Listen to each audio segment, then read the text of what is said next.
What's going on, everybody? As one of the most wonderful times of the year, shed season, is kind of starting to come to an end as we kind of shift our focus to turkeys.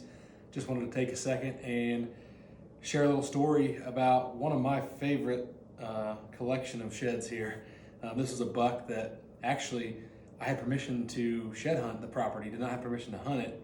When I found this side, he was just a clean 8-pointer, and one of those bucks that, on camera looked solid. I thought he was probably, a mid-30s, maybe 140-inch 8-pointer. Well, I picked up a shed, and he was just super deceiving, just big body, and what would have been probably a mid-50s 8-pointer. So I was super excited that he had made it through the season, was excited to see what he'd turn into the next year, and I'll never forget when I first got pictures of him, October the following year. He made an absolute giant jump and just completely blew up into an absolute monster. And that year, I actually ended up talking to the landowner, getting permission to hunt and plant some food plots on the property. So got to give a shout out to my buddy Ty, helping me pick up these.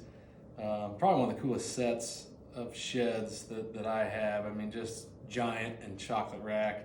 Doesn't really get a whole lot better, but unfortunately with this one, a lot of the sheds and the stories line up, and we end up, shooting the deer and having all of them together. This deer, unfortunately, the following year planted a food plot, 5 acres of standing corn specifically for this buck, and he never showed back up. So I don't know what happened to him. I don't know. I know obviously made it through season. I had pictures of him. He was so distinguishable body-wise. I had pictures of him after he'd shed even, going into the early spring months, but never got him after summer. He never showed back up, but still just a beautiful, beautiful set of antlers, just chocolate horns. I guessed him grossing, close to 180, with the spread. So miraculous buck, pretty cool one to follow. So hope you guys are finding the last few sheds before things green up and it's too late.